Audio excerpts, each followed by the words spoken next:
بسم اللہ الرحمن الرحیم۔ جبیر بن نفیر فرماتے ہیں، ہم ایک دن سیدنا مقداد بن اسود رضی اللہ تعالیٰ عنہ کے پاس بیٹھے ہوئے تھے۔ اسی سنا میں ایک آدمی کا گزر ہوا اور اس نے سیدنا مقداد رضی اللہ تعالیٰ عنہ کو دیکھ کر کہا، خوشخبری ہے ان دو آنکھوں کے لیے جنہوں نے رسول اللہ صلی اللہ علیہ وسلم کا دیدار کیا۔ اللہ کی قسم ہم بھی چاہتے ہیں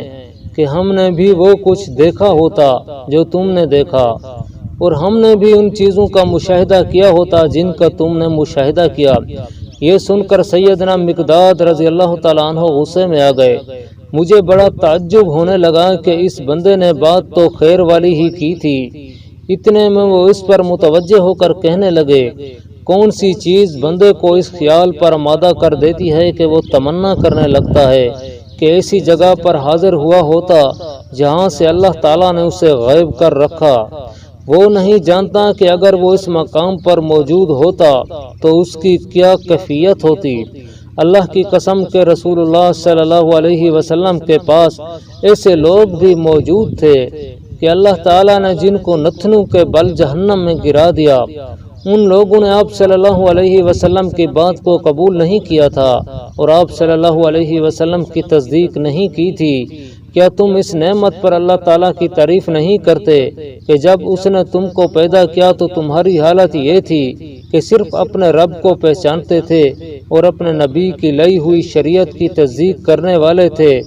تم سے پہلے والے لوگوں نے تمہیں آزمائشوں سے کفایت کیا۔ اللہ کی قسم جب اللہ تعالیٰ نے نبی کریم صلی اللہ علیہ وسلم کو مبعوث فرمایا تھا تو اس وقت بڑے سخت حالات تھے۔ فطرت اور جاہلیت کا ایسا دور تھا کہ جس میں مشرک لوگ یہ سمجھ رہے تھے کہ بت پرستی والا دین سب سے بہتر ہے۔ اس وقت آپ صلی اللہ علیہ وسلم ایسا فرقان لے کر آئے جس نے حق و باطل کے مابین فرق کیا، اور باپ اور اس کی اولاد میں اس طرح فرق کیا کہ ایک آدمی دیکھ رہا ہوتا کہ اس کے والدین، اولاد اور بھائی کافر ہیں، لیکن اللہ تعالیٰ نے اس کے دل کا تالا ایمان کے لیے کھول دیا ہے۔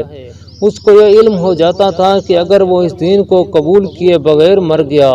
تو وہ جہنم میں داخل ہو جائے گا، اور اس طرح اس کی آنکھ کبھی بھی ٹھنڈی نہیں ہوگی، جبکہ اسے یہ سمجھ ہوتی تھی کہ اس کا پیارا جہنم میں جا رہا ہے۔ یہی چیز ہے کہ جس کے بارے میں اللہ تعالیٰ نے فرمایا، الذین یقولون ربنا ھب لنا من ازواجنا وذریاتنا قرۃ اعین، اور یہ دعا کرتے ہیں کہ اے ہمارے پروردگار، تو ہمیں ہماری بیویوں اور اولاد سے آنکھوں کی ٹھنڈک عطا فرما۔ حضرت ابو ہریرہ رضی اللہ تعالیٰ عنہ سے مرفوع مروی ہے کہ اللہ عز و جل دو آدمیوں کو دیکھ کر مسکراتا ہے، ان میں سے ایک شخص دوسرے شخص کو قتل کر دیتا ہے، اللہ تعالیٰ ان دونوں کو جنت میں داخل کر دیتا ہے۔ ایک شخص کافر ہے، وہ دوسرے کو قتل کر دیتا ہے، پھر مسلمان ہو جاتا ہے اور اللہ کے راستے میں جہاد کرتا ہوا شہید ہو جاتا ہے۔